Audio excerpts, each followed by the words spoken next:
140 కోట్ల మంది జనాభా ఉన్న మన దేశంలో కేవలం 7.5 కోట్ల మంది మాత్రమే ట్యాక్సులు కడతారు. అందులో రెగ్యులర్గా నిజాయితీగా ట్యాక్సులు కట్టే వాళ్ళు కేవలం 2.5 కోట్ల మంది మాత్రమే. ఈ లెక్కన చూస్తే మన ఇండియాలో కేవలం 1.6% పాపులేషన్ మాత్రమే సంవత్సరానికి 5 లక్షల కంటే ఎక్కువగా సంపాదిస్తుంది. అయినప్పటికీ మన దేశంలో దాదాపు 7 కోట్ల కుటుంబాల దగ్గర 4 వీలర్స్ ఉన్నాయి. మన భారతీయులు ఫైనాన్షియల్గా అంత స్ట్రాంగ్ లేకున్నప్పటికీ కార్లను కొంటారు. అలా ఎందుకో తెలుసా? సోషల్ స్టేటస్ కోసం. రీసెంట్గా వచ్చిన ఒక రిపోర్ట్ ప్రకారం మన దేశంలో ఉన్న దాదాపు 80% కార్లు ఈఎంఐలో కొన్నవి.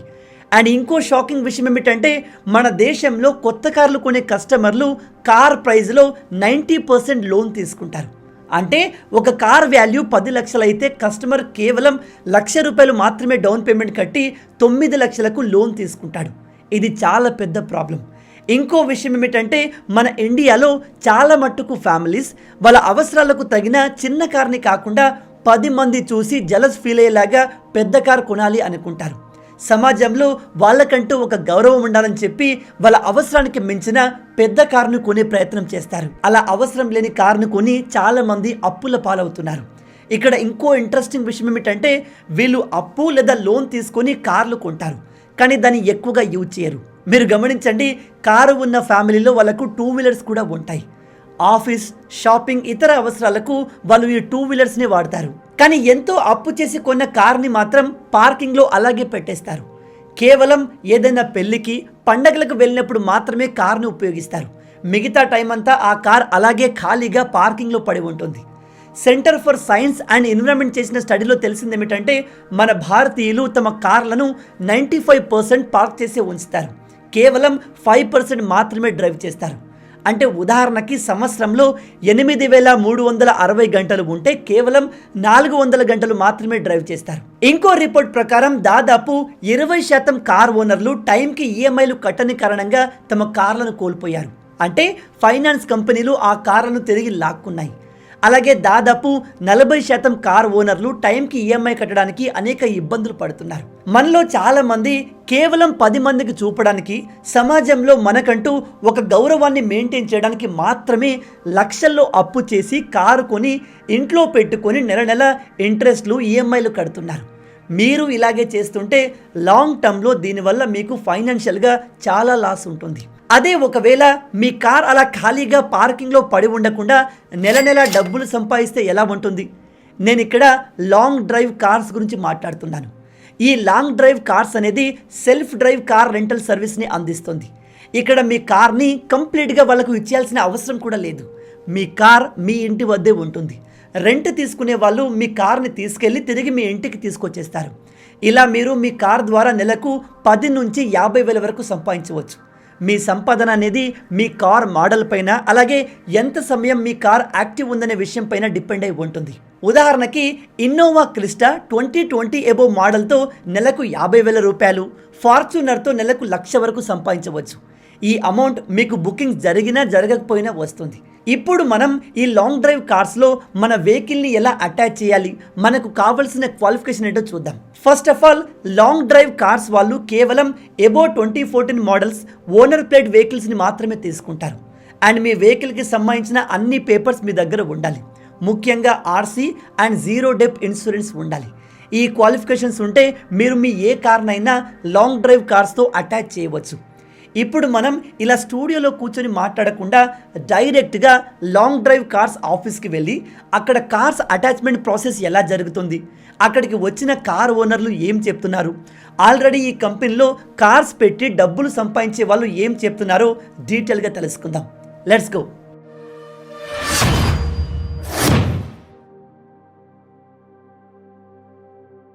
హలో గైస్, ఇప్పటిదాకా మనము ఈ లాంగ్ డ్రైవ్ కార్స్ కంపెనీ గురించి తెలుసుకున్నాము. ఇప్పుడు ఏంటంటే డైరెక్ట్గా మనము కంపెనీ బయట ఉన్నాము. ప్రజెంట్గా ఈ కంపెనీలో కార్స్ అటాచ్మెంట్ జరుగుతుంది. అంటే ఓనర్స్ వచ్చి వాళ్ళ కార్లను వీళ్ళ కంపెనీతో అటాచ్ చేస్తున్నారు. ఆ ప్రాసెస్ ఎలా ఉంది, అక్కడ ఓనర్స్ వాళ్ళు ఏమనుకుంటున్నారు, లోపల వాతావరణం ఎలా ఉందనేది ఇప్పుడు తెలుసుకుందాం. Let's go.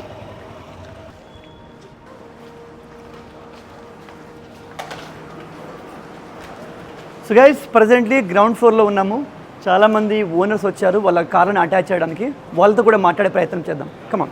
సో గైస్, మీరు చూడొచ్చు కింద కొంతమంది తమ కార్లను అటాచ్ చేయడానికి వచ్చిన కార్ ఓనర్స్ వీళ్ళు, పైన కూడా ఉన్నారు చాలా మంది. ఇప్పుడైతే కొంతమందితో మాట్లాడదాం, వాళ్ళు ఎలా వచ్చారు ఇక్కడికి, ఇన్ఫర్మేషన్ ఎలా తెలిసిందనేది. నేను యాక్చువల్గా ఖమ్మం జిల్లా నుండి వచ్చానండి. ఖమ్మం నుండి వచ్చాను యాక్చువల్గా. ఖమ్మం జిల్లాలో ఒక ఏజెన్సీ ప్రాంతం మా చెర్ల. కంపెనీ గురించి ఎలా విన్నారు? నేను ఒక డిజిటల్ ప్లాట్ఫామ్లో మనది చూడడం జరిగింది. సో దీనివల్ల ఏంటంటే ఒక కస్టమర్ ఎవరైతే వెహికల్ తీసుకుంటారో వాళ్ళు ఈఎంఐ కట్టడానికి కాస్త ఇబ్బందిగా ఉంటుంది. ఆ నేపథ్యంలో యాక్చువల్గా ఇది ఒక మంచి ప్లాట్ఫామ్ అని చెప్పి తెలుసుకొని వచ్చామండి.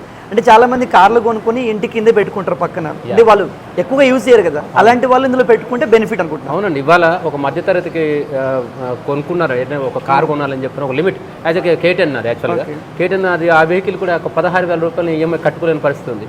సో ఇందులో ఒక అవకాశం ఉందని, డబ్బులు వచ్చే అవకాశం ఉంది. డబ్బు కారే డబ్బులు సంపాదిస్తుంది. మీకు ఎలా తెలిసింది సార్? నేను ఒక డిజిటల్ ప్లాట్ఫామ్ తెలుసుకొని వచ్చానండి. Right sir, thank you sir. So guys చూశారు కదా, ఇతనిలాగే చాలా మంది ఇక్కడ కార్ని అటాచ్ చేయడానికి వచ్చారు. కింద వీళ్ళంతా టోకెన్ కోసం వెయిట్ చేస్తున్నారు. మనం పైకి వెళ్దాం సార్, పైన ఇంకా చాలా మంది ఉన్నారు. Let's go.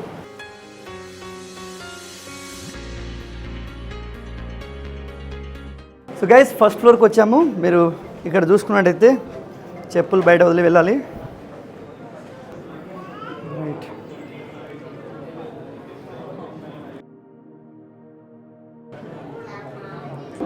So guys presently మనం ఫస్ట్ ఫ్లోర్లో ఉన్నాము. మీరు ఇక్కడ చూడొచ్చు, వీళ్ళంతా కూడా వాళ్ళ కార్ని అటాచ్ చేయడానికి వచ్చిన వాళ్ళు టోకెన్ తీసుకొని అగ్రిమెంట్ ప్రాసెస్ కోసం వీళ్ళంతా వెయిట్ చేస్తున్నారు. సో ప్రజెంట్ మనతో పాటు ఆల్రెడీ కార్ ఇచ్చిన ఎగ్జిస్టింగ్ కస్టమర్ అండ్ కొత్త కార్ వేయడానికి వచ్చిన వ్యక్తి ఉన్నారు. తనతో మాట్లాడదాం. సార్ మీ పేరు సార్? హరీష్ గారు. సో హరీష్ గారు తన ఎక్స్పీరియన్స్ చెప్తారు. సార్ మీరు ప్రీవియస్లో కార్ పెట్టారు కదా, ఆ కార్ గురించి చెప్తారు. మమ్మల్ని ఏ కార్ పెట్టారు మీరు? స్విఫ్ట్ డిజైర్ పెట్టారు. యాక్చువల్గా అంటే సర్వీస్ బాగానే అనిపించింది సార్ మీకు? బాగానే ఉందండి. ఓకే, మంత్లీ ఎంతవరకు సంపాదించగలిగారు మీరు? Monthly average 20+. యావరేజ్ 20+. అండ్ మీరు మంత్లో ఎన్ని రోజులు యాక్టివ్గా ఉంచారు కార్ని? అంటే నేను రేర్గా తీసుకుపోతాను. మ్యాక్సిమం కంపెనీకి అవైలబుల్గా ఉంది. సో ఇప్పుడు మళ్ళీ కొత్త కార్ పెట్టడానికి వచ్చారు. ఇప్పుడు ఏ కార్ పెడుతున్నారు సార్? ఇప్పుడు షిఫ్ట్ పెడుతున్నారు. Okay right. సో మీకు ఆల్రెడీ ప్రాఫిటబుల్గా ఉంది కాబట్టి మళ్ళీ ఇంక కొత్త కార్ పెడుతున్నారు. రైట్. సెక్యూరిటీ అంతా బాగుందండి. ఓకే, అన్ని విధాలుగా ఆలోచించి ప్రొసీడ్ అవుదామని చెప్పి తీసుకున్నాను. మీకు ఇబ్బంది ఏమి అనిపించలేదు? కరెక్ట్, క్లియర్గా ఉంది కరెక్ట్గా. రైట్. సో మీకు ఎక్స్పీరియన్స్ ఎలా ఉంది సార్ లాంగ్ డ్రైవ్ తోటి? మీరు సాటిస్ఫైడ్ ఎలా అనిపించింది? అంటే స్టార్టింగ్లో కొంచెం టెన్షన్ ఉండేది. ఆఫ్ కోర్స్ మీరు కార్ని ఇస్తారు కాబట్టి అనిపిస్తుంది. అవును, అంటే ఎట్లుంటుంది అంటే మనం పెట్టేసి పోతున్నాము కదా, వెహికల్ ఎట్లుంటుంది, జెన్యూనా కాదా అని చెప్పి. అవును. ఇంకా అంటే మామూలుగా ఫస్ట్ నాకు మొన్న మా ఫ్రెండ్ బుక్ చేసుకున్నారు. ఓకే, వాళ్ళు రిఫర్ చేస్తే సరే చూసి వద్దాం అని చెప్పి ఇంకా వచ్చి వచ్చి అటాచ్ చేసి 6 months చూద్దామని ఫస్ట్ 6 monthsకి అగ్రిమెంట్ చేసుకున్నాను. ఓకే, అంతా ప్రాసెస్ అంతా బాగానే ఉందని చెప్పి రైట్ అలా రెన్యువల్ చేసుకుంటాను. That's better sir. So first కార్తో మీరు ప్రాఫిటబుల్ ఉన్నారు, ఇప్పుడు సెకండ్ కార్ని పెడుతున్నారు. Right sir, nice meeting you. Thanks మొత్తం మాట్లాడినందుకు. Right sir.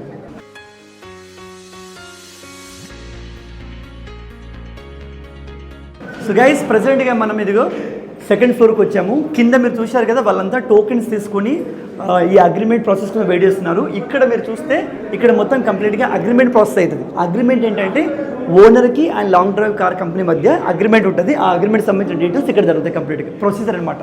రండి లోపలికి. సో గైస్ ప్రజెంట్ మనతో పాటు ధర్మగౌడ్ గారు ఉన్నారు. తను కూడా లాంగ్ డ్రైవ్లో తన కార్ని అటాచ్ చేయడానికి వచ్చారు. ఫస్ట్ ఆఫ్ ఆల్ తను ఈ ఇన్ఫర్మేషన్ ఎలా తెలుసుకున్నారు, ఇక్కడికి ఎలా వచ్చారు కనుక్కుందాం. Hello sir. Hello sir. Yes sir. Long drive car గురించి ఎలా తెలుసుకున్నారు సార్ మీరు? నేను ఇలానే సోషల్ మీడియా ప్లాట్ఫామ్స్లో చూసాను అండి. సోషల్ మీడియా ప్లాట్ఫామ్స్లో చూసాక చాలామంది ఫ్రెండ్స్ కూడా, నా కొలీగ్స్ కానీ, నా ఫ్రెండ్స్ కానీ, మా ఫిల్మ్ ఇండస్ట్రీ వాళ్ళు కానీ చాలామంది ఇందులో పెట్టారు. పెట్టినాక వాళ్ళు కూడా ఏంటంటే మన దగ్గర 2 cars పెట్టుకొని వేస్ట్ చేసుకునే కంటే ఇక్కడ పెడితే ఆబ్వియస్లీ మంత్లీ ఒక 15 to 25K వచ్చినా కూడా at least it will be pay on by car కదా. కార్ కూడా పే అయిపోతుంది కదా, కార్ మన దగ్గర ఉండిపోతుంది. ఈఎంఐ కూడా ఈజీ అయిపోతుంది. అట్లీస్ట్ కొంచెం ఫ్రాంక్గా చెప్పాలంటే ఎక్స్ట్రా 7-8 thousand వచ్చిన పాకెట్ మనీ అయినా అవుతుంది. వచ్చే అమౌంట్ సేవింగ్ అవుతుంది. అట్లా ఆలోచించి ఇక్కడ ఒకసారి మాట్లాడి. సో మీ ఫ్రెండ్స్ ఆల్రెడీ ఇందులో కార్ పెట్టారని చెప్పారు కదా, సేఫ్టీ గురించి వాళ్ళు ఏం చెప్పారు, కంపెనీ గురించి ఏం చెప్పారు? వాళ్ళు ఏం చెప్పారంటే వన్ థింగ్ అండి, వాళ్ళు చెప్పేది వింటే పక్కన పెడితే నేను ఓన్ ఎక్స్పీరియన్స్ చేసి ఏదైనా నమ్ముతా. వీళ్ళతో మాట్లాడినాక వీళ్ళు కూడా చెప్పారు కార్కి ఏదైనా జరిగిన రెస్పాన్సిబిలిటీ మేము తీసుకుంటాం. కొంచెం మేజర్ డ్యామేజ్ ఏం జరిగినా కూడాను మేమే దగ్గరుండి చేసుకుంటాం, మా గ్యారేజ్లోనే చేసుకుంటాం. కొంచెం సెక్యూర్గా వాళ్ళు మాట్లాడే మాటలపైన నమ్మకం కలిగితే కానీ నేను ఇక్కడికి రాలి. వన్ థింగ్ బ్రో, వాళ్ళు మనం ఒక 10-15 lakhs కార్ కొని ఎవరి దగ్గర పెడుతున్నామంటే వాళ్ళ దగ్గర ఎంత హోప్ లేకపోతే మన కార్ని పెడతాం వాళ్ళకి. సో అలా నమ్మి నేను వచ్చాను. Let's see what happen. అయితే సరే, జస్ట్ ఒక క్వశ్చన్. మామూలుగా సోషల్ మీడియాలో ఏంటంటే ఇప్పుడు ఒక కార్ని కంపెనీకి ఇచ్చేస్తే డ్యామేజ్ జరుగుతాయి, ఇలా నాకు జరగవచ్చు అని చెప్తున్నారు. నేనేమనుకుంటున్నా అంటే ఇప్పుడు ఒక కార్ని మీరు డబ్బులు సంపాదించి కార్ పెడుతున్నారు, మైనర్గా డ్యామేజ్ జరగవచ్చు, ఆయన డ్యామేజ్ని వాళ్ళు రిపేర్ చేస్తాను చెప్తున్నారు. సో అవి ఖచ్చితంగా డబ్బులు సంపాదించిన కార్తో ఉంటుంది కదా, దాని గురించి మీరు ఎలా అనుకుంటున్నారు? ఇంకోటి మీరు చెప్పింది true. At the same time వాళ్ళు ఏమని చెప్పిందంటే మనకి ఇన్సూరెన్స్ ఉండాలి, మన కార్కి 100% ఇన్సూరెన్స్ ఉంటే జీరో డిప్ అయినా జీరో డెప్రెషన్ ఉండాలి. అట్ ద సేమ్ టైం కార్కి మేజర్ డ్యామేజ్ ఏదైనా అయినా కూడా వాళ్ళ దగ్గర నుంచి పేమెంట్ చేస్తారు. అట్ ద సేమ్ టైం మన కార్ ఎన్ని రోజులు అయితే ఖాళీగా ఉంటుందో పేడ్ 400 rupees ఎంతో పే చేస్తామని కూడా చెప్తారు. I think this is good deal. I think so. That's nice sir. Thank you sir, మీ ఆలోచన మాతో పంచుకున్నందుకు. రైట్.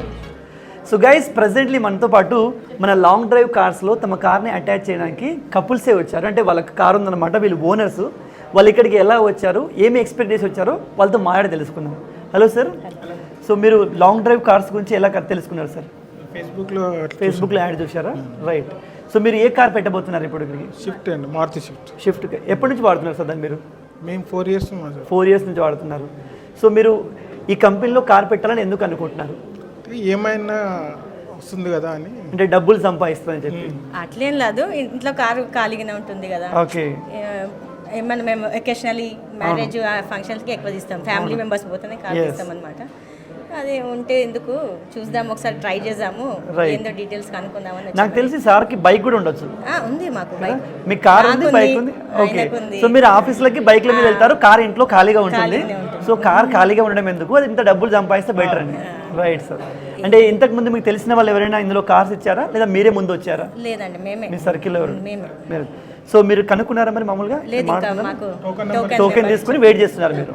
కార్ ఖాళీగా ఉండే బదులు అది డబ్బులు సంపాదిస్తే బెటర్ అనుకునే ఆలోచన బెటర్ యాక్చువల్గా. Right. Thank you ma'am. And ఈఎంఐలు కూడా పనికొస్తుంది అది. రైట్. సో గైస్, చూశారు కదా, కొత్తగా తమ వెహికల్ని లాంగ్ డ్రైవ్ కార్స్లో అటాచ్ చేయాలి అనుకునే ఓనర్లు చాలామంది కార్ తమ ఇంట్లో ఖాళీగా ఉంది, దానికి బదులు అది ఇంత డబ్బులు సంపాదిస్తే ఈఎంఐకైనా హెల్ప్ అవుతాయి అనుకుంటున్నారు. ఈ ఆలోచన చాలా మంచిది కూడా. ఎందుకంటే ఒకసారి మనం కార్ని షోరూమ్ నుంచి బయటకు తీసుకొచ్చాక సమయం గడుస్తున్న కొద్దీ దాని వాల్యూ పడిపోతూ ఉంటుంది. కార్ అనేది డెప్రిషియేటింగ్ ప్రాపర్టీ. మీరు కొత్త కార్ని కొని ఎక్కువగా వాడినా వాడకపోయినా దాని వాల్యూ రోజు రోజుకి తగ్గుతూనే ఉంటుంది. ఇక ఇప్పుడు మనం లాంగ్ డ్రైవ్ కార్స్లో మన వెహికల్ని అటాచ్ చేస్తే వెహికల్ సేఫ్టీ ఎలా ఉంటుంది అనే విషయాలు మాట్లాడుకుందాం.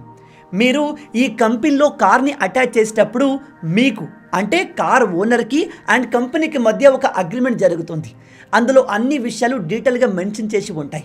ఆ అగ్రిమెంట్లో కొన్ని విషయాలు మనం తెలుసుకుందాం. నేను మీకు స్టార్టింగ్లో చెప్పాను, లాంగ్ డ్రైవ్ కార్స్ వాళ్ళు కేవలం 2014 ఎబోవ్ మోడల్స్ని మాత్రమే తీసుకుంటారు. అలాగే మీ కార్కి జీరో డెప్ ఇన్సూరెన్స్ ఖచ్చితంగా ఉండాలి. వన్స్ మీరు మీ కార్ని కంపెనీతో అటాచ్ చేశాక మంత్లీ మీ కార్ మినిమం 25 days రెంటల్ సర్వీస్కి అవైలబుల్ ఉంటే కంపెనీయే మీ కార్కి ఫ్రీ జనరల్ సర్వీస్ని ప్రొవైడ్ చేస్తుంది. అలాగే మీ కార్కి ఏ డ్యామేజ్ జరిగినా కంపెనీయే బాధ్యత తీసుకొని వాటిని రిపేర్ చేయిస్తుంది. మీ కార్ని ఎవరైనా కస్టమర్ బుక్ చేసుకుంటే కస్టమర్ మీ కార్ని తీసుకునే ముందు ఆ వెహికల్కి సంబంధించిన ఫొటోస్, వీడియోస్ అన్నీ కూడా కంపెనీ యాప్లో అప్డేట్ అవుతాయి. కస్టమర్ ద్వారా ఏ చిన్న డ్యామేజ్ జరిగినా వెంటనే కంపెనీ రెస్పాండ్ అయ్యి దాన్ని రిపేర్ చేయిస్తుంది.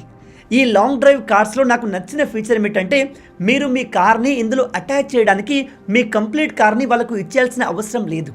మీ కార్ మీ దగ్గరే ఉంటుంది, మీకు అవసరం ఉన్నప్పుడు వాడుకోవచ్చు. ఓవరాల్గా మీ కార్ సేఫ్టీ విషయంలో కంపెనీ పూర్తి బాధ్యత తీసుకుంటుంది. ఇక ఇలాంటి రెంటల్ సర్వీస్ గురించి ప్రజల మైండ్లో ఉన్న క్వశ్చన్స్ ఏంటి, వాళ్ళు ఫీల్ అవుతున్న ప్రాబ్లమ్స్ ఏంటి అనే విషయానికి వస్తే, మొదటగా మన కార్ని మనం వాళ్ళకు ఇచ్చేశాక డ్యామేజ్ జరిగితే ఎవరు రెస్పాన్సిబుల్? నేను మీకు ఇందాకే చెప్పాను, మీ కార్ ఈ కంపెనీతో అటాచ్ అయి ఉన్న సమయంలో ఏ డ్యామేజ్ జరిగినా కంపెనీయే రిపేర్ చేయిస్తుంది. ఒకవేళ మేజర్ డ్యామేజ్ జరిగినా కూడా పూర్తి ఖర్చులు కంపెనీయే భరిస్తుంది అండ్ జెన్యూన్ స్పేర్ పార్ట్స్ని రిపేరింగ్లో ఉపయోగిస్తారు. ఇప్పుడు మీలో చాలామంది అనుకుంటారు, మనం ఎంతో ఇష్టంగా కారు కొనుక్కొని రెంటల్కి ఇవ్వడం ఏంటి, దాంతో కార్ డ్యామేజ్ అవుతుంది అని. గైస్, మీరు ఎంతో ఇష్టంగా కొన్న మీ కార్ని రెంటల్లో పెట్టమని మిమ్మల్ని ఎవరు ఫోర్స్ చేయరు. ఫైనాన్షియల్గా మీకు ఎటువంటి ఇబ్బంది లేనప్పుడు మీకు అవసరం కూడా ఉండదు. కానీ చాలామంది సోషల్ స్టేటస్ కోసం తొందరపాట్లో కార్లను కొని ఈఎంఐ కట్టలేక ఫైనాన్షియల్గా ఇబ్బంది పడుతున్నారు. ఇంకొంతమంది లక్షలు పెట్టి కార్ను కొని ఇంట్లోనే ఖాళీగా ఉంచుతున్నారు. అలాంటప్పుడు మనం మన కార్లను ఖాళీగా ఇంట్లో పెట్టే బదులు దాని ద్వారా డబ్బులు సంపాదించే అవకాశం ఉన్నప్పుడు ఆ అవకాశాన్ని ఎందుకు వాడుకోకూడదు? ఇక మనం లాంగ్ డ్రైవ్ కార్స్ కంపెనీ గురించి మాట్లాడితే ఈ కంపెనీకి చాలా బ్రాంచెస్ ఉన్నాయి. ఉదాహరణకి మేడిపల్లి, దిల్సుఖ్ నగర్, కూకట్పల్లి, మాదాపూర్, వరంగల్ అండ్ బెంగళూరు. ఈ ఏరియాస్లో వీళ్ళ సర్వీస్ అవైలబుల్ ఉంది. వీళ్ళ దగ్గర అన్ని రకాల కార్స్ అవైలబుల్ ఉన్నాయి. వందల మంది ఈ కంపెనీలో పనిచేస్తున్నారు. నేను ఈ కంపెనీ గురించి రీసెర్చ్ చేస్తున్నప్పుడు కొన్ని నెగిటివ్ కమెంట్స్ కూడా కనిపించాయి. గైస్, నేను మీకు చెప్పేది ఒకటి, వందల మంది పనిచేస్తున్న పెద్ద కంపెనీలో నెగటివ్ పాజిటివ్ రెండూ ఉంటాయి. ఒక కార్ ఓనర్గా మనం చూడాల్సింది, మనం ఈ కంపెనీలో కార్ పెడితే అది ఎంతవరకు డబ్బులు సంపాదించగలదు, మన కార్ వీళ్ళ దగ్గర సేఫ్గా ఉంటుందా లేదా అనేది. ఆ విషయంలో మీకు క్లారిటీ రావాలి అంటే వెంటనే ఈ నెంబర్స్కి కాల్ చేసి డైరెక్ట్గా కంపెనీని కాంటాక్ట్ అవ్వండి. ఫుల్ కాంటాక్ట్ డీటెయిల్స్ని కింద డిస్క్రిప్షన్లో కూడా ఇచ్చాను. వాళ్ళతో మాట్లాడండి, సర్వీస్ ఎలా ఉందో కనుక్కోండి. అండ్ ప్రీవియస్ కస్టమర్స్తో కూడా మాట్లాడి అన్ని రకాలుగా నమ్మకం కుదిరితేనే మీ వెహికల్ని లాంగ్ డ్రైవ్ కార్స్తో అటాచ్ చేయండి. మళ్ళీ చెప్తున్నాను, లక్షలు పెట్టి కొన్న కార్ని ఇంట్లో ఖాళీగా ఉంచి ఊరికే మెయింటైన్ చేసే బదులు దాని ద్వారా ఇలా డబ్బులు సంపాదించుకునే అవకాశం ఉన్నప్పుడు దాన్ని ఉపయోగించుకోవడం తెలివైన చాయిస్. మొత్తంగా ఇవి ఈ వీడియోకి సంబంధించిన పూర్తి విషయాలు. రాబోయే వీడియోలో ఇంకో ఇంట్రెస్టింగ్ టాపిక్తో మళ్ళీ కలుద్దాం. అంటిల్ దెన్, జై హింద్.